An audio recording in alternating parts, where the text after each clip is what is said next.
Hey, what's going on, Stargazers? My name is Arik, Xander, and I'm going to be talking to us about the new moon solar eclipse that we're going to be experiencing right around the solar ingression into the summer solstice. I mean, I've been talking about this eclipse since I wrote about the coronavirus way back a couple months ago, and I can't believe we're already here. It's like time is just flying like crazy, but that's why we use astrology to kind of see how can we understand that time? How can we optimize that time? Because we hate wasting time. So we want to figure out how can we best use our time and how can we, thereby manifest our reality.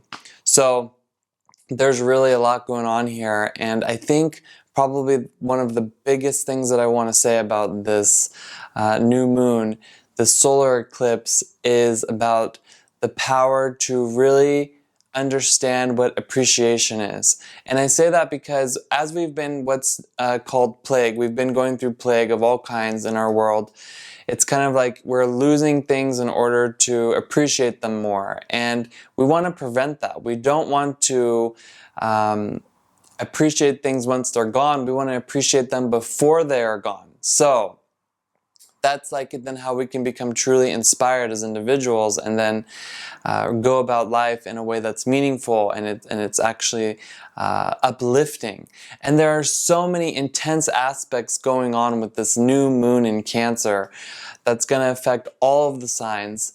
I'm going to do a virtual ritual where I'm going to talk about the forecast and then do a meditation and also do a deeper teaching about what this is all about. So I'll put a link in the description or in the comments below so that you can sign up for that. Because we have the moon is conjunct with the north node. The north node is where we are going. So it's really pulling us forward. And what's so interesting is that that north node is in a very critical degree of Gemini. It's in the last degree of Gemini, and the new moon is in the 0 degree, the first degree, if you will, of Cancer. So what this is really telling us, you guys, is that rather than being freaked out by this eclipse, we can actually time travel. We can actually travel through time. I was really nervous about this eclipse because I had written and forecasted that things would start to return to normal around the summer solstice, but then the eclipse was there. It's kind of like, well, it might shake things up a little bit. And it might a little bit, but it's actually a really good opportunity to go back in time and to erase the chaos that we have created in the first place. Now, why do I say that? Is because this new moon, this energy where the sun and the moon are in conjunction in Cancer is in opposition to a lot of these movers and shakers in Capricorn. And Capricorn is a materialistic sign. It's a sign of illusion. So what this is telling us is that, oh, and I also want to say that the coronavirus broke out when we had this huge powers in Capricorn, where we were basically putting the material in front of our spiritual work. And I've written about that. You can find some articles about that. It's been covered by the press as well. You just find it and read about that. But the thing is that as we are now with the sun and the moon in conjunction Cancer in opposition to this Capricorn energy, it's almost like we are at war with it, like where we can really say, no, we're taking back our power. We're taking back, our healing ability, because Cancer is all about healing. And we are, going to be in that Cancer season. So it's about that energy of healing. And what we really want to heal with this solar eclipse is our understanding and our alignment with prayer. Now, prayer is something that can sometimes trigger a lot of people, because it's like, why do my prayers go unanswered? How come my prayers aren't being heard? How come I'm getting a no, or I'm getting silence?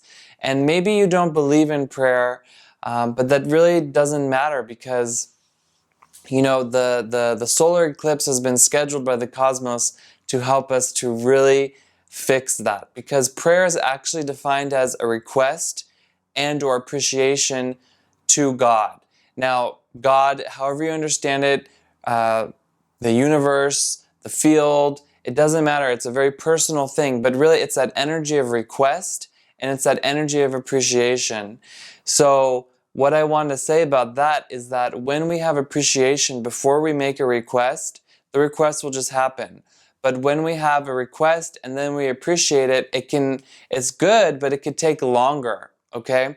So cultivating appreciation, it's a little bit of a paradox, but when we're cultivating appreciation first, then it's creating our vessel so that then we can receive things. So it's, you know, really giving us a strong energy, a really strong alignment so that we can do that, because we also have Mercury in retrograde. It's in Cancer, and it's giving us an introspective perspective so that we can see things in a new way. And that's one of the things that we want to see in a new way, is how can we cultivate appreciation first, and then have the requests be fulfilled. And then maybe even it's like the request won't even arise, because maybe it'll arise for a second, but then it'll be instantly fulfilled. So it's really a beautiful progress there, and that's what this solar eclipse is really all about, is helping us with that desire nature and helping us to really change our desires as well. Now that's a really big thing that we can all work with depending on where it's manifesting in the chart. But the new moon, that solar eclipse in Cancer, is going to really help each and every one of us, because the sun represents our expressive ego nature, and the moon represents the ability to receive. Now, what's really interesting about this is that the sun is going to move, or I'm sorry, the moon is going to move in front of the sun, and it's going to block out a lot of the sunlight. And this is an annular eclipse, and an annular eclipse basically means that as the moon moves in front of the sun, it moves right into the middle, and then you have this like ring of sunlight around the moon. And it's really interesting because you're going to see this ring of light around the moon, depending on where you are, if you even get to see it. And a ring represents eternity. It represents cycles. So on one hand, we don't want to go around on the same cycle. We don't want to stay in eternity, for example, in plague, or for example, in having our prayers go unanswered. We want our prayers to be answered, right? We want things to change, and then we want to have the good things that change to stay in eternity, and not just have the bad things keep on going over and over again. So this solar eclipse is going to really allow us to break these cycles of things going unchanged, where then we can actually change things in a positive light, in a positive way. And there's so much Cancer energy with this eclipse, and a lot of it is being blocked out. And I've written about that also, is that we have a lot of Cancer was also a lot of this quarantine energy where we're staying at home, we're cooking more, you know, all these things are happening. So we can block out some of those things as well and start new cycles, because the new moon is also a time when we want to start new cycles. It's a lot of positive energy. Now here's the thing.